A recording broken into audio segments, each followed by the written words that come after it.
Thank you for joining on this next reading adventure. This is Bedtime Stories Continued, and tonight's story is called Anandpur, an Education Center.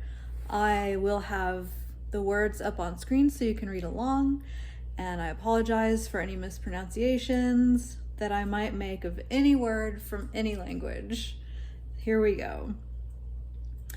Munshi Sahib Chand was a reciter of Granth Sahib at Guru's institution.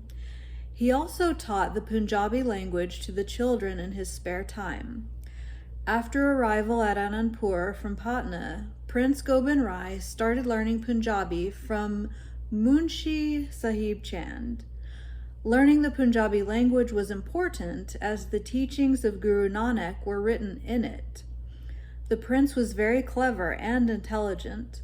He learned to recite the whole of the Granth Sahib by heart in less than 6 months. Ooh. Munshi Pir Muhammad was assigned the job of teaching Persian to the prince, as Persian was the official language in that era.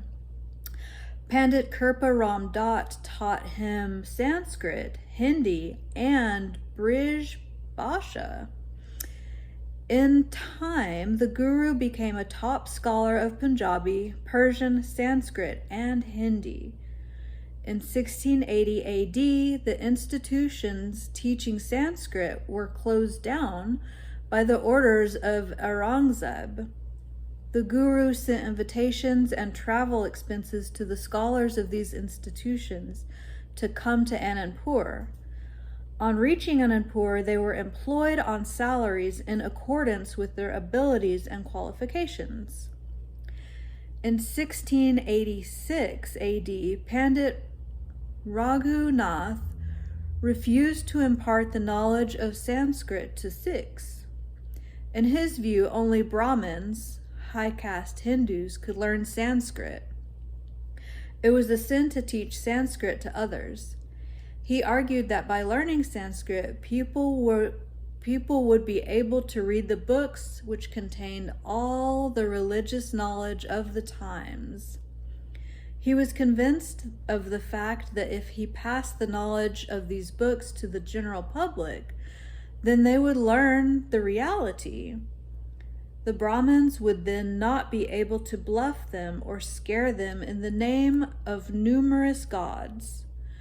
The Guru had gone through all of these books, so he wanted that his Sikhs should also know what their ancestors had written. By a thorough reading, the Sikhs would gain religious knowledge.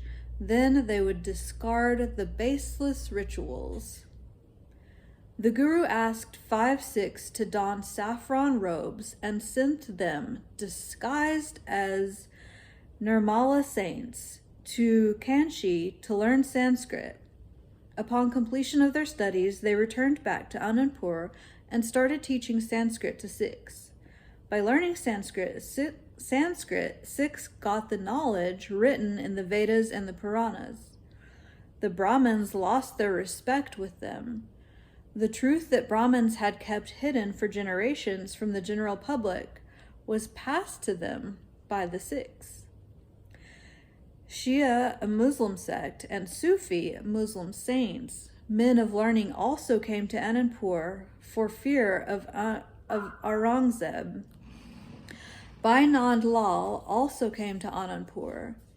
In this way, 52 poets gathered around the Guru. Anandpur had become a place for learning. Those who came to visit the Guru were not allowed to return without learning Punjabi, and were encouraged to learn sacred hymns by heart. A small book containing Guru's hymns was given to them at the time of departure. The Sikhs, upon returning back to their villages, taught their other relatives and friends the sacred hymns by heart and encouraged them to go to Anandpur and learn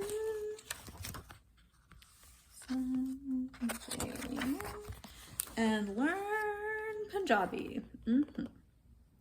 Guru Gobind Singh used the money donated by the Sikhs on propagating the teaching of Guru Nanak constructing forts, and looking after the buildings of the gurdwaras. To instill courage in the Sikhs, the Guru got ballads written by the poets and had the ancient Puranas, Hindu religious books, translated by the scholars in Punjabi. Purans, I'm saying Puranas. Forgive. Hindu religious books translated by the scholars in Punjabi. Purans which eulogize charity, worship, and recitations more important than truth. The teachings of these books teach people not to question the validity of truth, but to follow them, which make the people cowards and blind followers. The ballads of bravery written by the poets discouraged the stone worship. The Guru made Sikhs worshippers of Shakti, the power. The Guru himself composed a number of ballads and hymns. At the time of leaving Anandpur, these books were laden on mules. Due to the heavy rains, the river Sirsa was in flood and the books were carried away by the water. Only a small portion of the writing composed by the Guru was saved, namely Jap Sahib, Akal Ustat, Sawais, Chandi Charitra,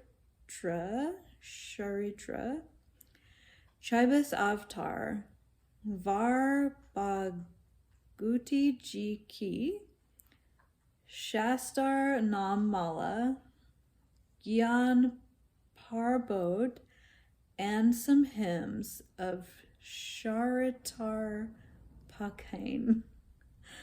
Sorry, that was a mouthful. I really apologize. I'm sure I mispronounced most of those words. Recitation of Guru's word set to music, kirtan, is considered supreme in the institution of Guru Nanak. Aurangzeb was a Sunni Muslim. Music was against his tenets. Aurangzeb had banned music in his kingdom in 1670 AD. Musicians took their abode at Anandpur, where their art was given a place of honor. Guru Gobind Singh himself played a number of musical instruments, such as mardang, jori, and sarinda, very well. By orders of the Guru, blind beggars who begged in the streets and were a burden on others were taught the art of music, which helped them stand on their feet. All right. Thank you again for listening in, and if you want to comment below to enter the contest, please do, and I would appreciate that. And we'll see you in the next story. Thank you.